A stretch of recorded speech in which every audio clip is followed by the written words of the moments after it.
once was discovered a land where freedom flowed like a clear, refreshing stream.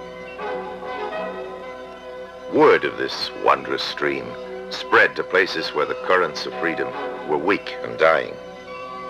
Many who heard of the river longed to come and live in this new land, to refresh themselves in this stream, for they knew that the power of freedom was great, that it would renew their hope and replenish their energy. So they came and tasted the waters of freedom, were refreshed, and they said, "Here is the greatness of this land.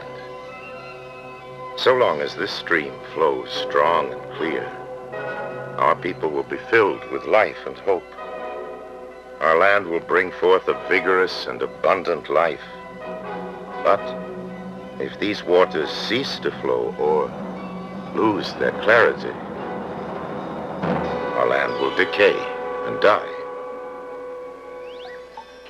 The new land prospered. The people tilled the soil and built great cities. Remarkable inventions and new ideas made life rich and joyous in this land of freedom. The people became content. How good to live in this most favored land. They grew proud. How well our hands have cultivated and built. Their pride grew and grew. They did not know that too much pride could blind them.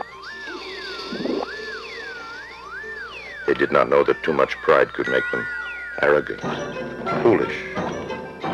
And so it happened that because they so coveted the river, they barred from it people who looked unfamiliar or talked differently, in the false belief that strangers were not deserving, little remembering that not long ago, they too were strangers. When new ideas were proposed, the people ridiculed them, for they were now afraid to change the old ways.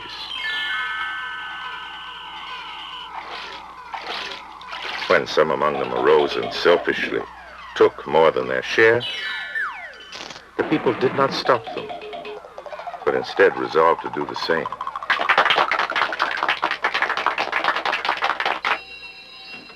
Instead of helping those who were ill and weak,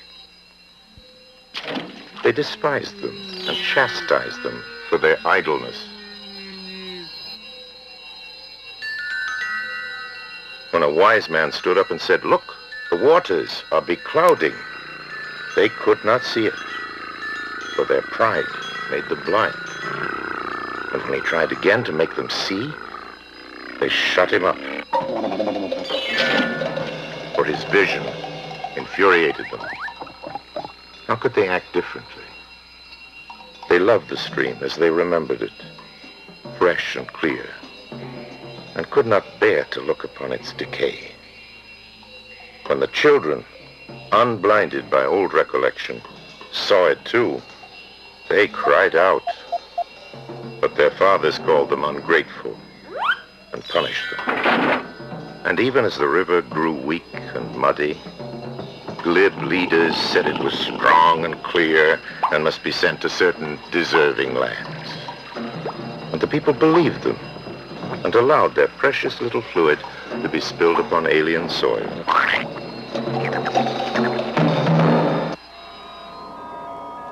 The people, feeling their hopes dying and their energy waning, finally looked at the river.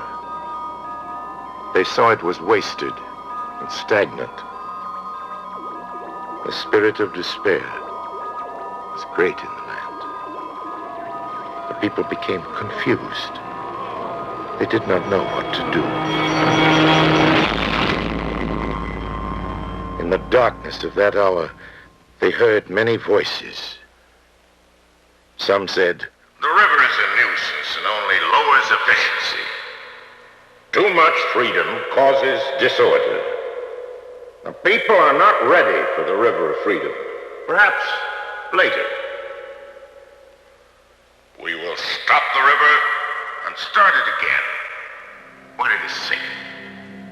But other voices said, let us work to make the waters of freedom flow fresh and strong again. Where it has been fouled by our foolishness, it can be made clear by our wisdom. Where it has grown stagnant from our neglect, it can be kept fresh by our vigilance. And the people listening said, the life or death of the river of freedom is in our hands.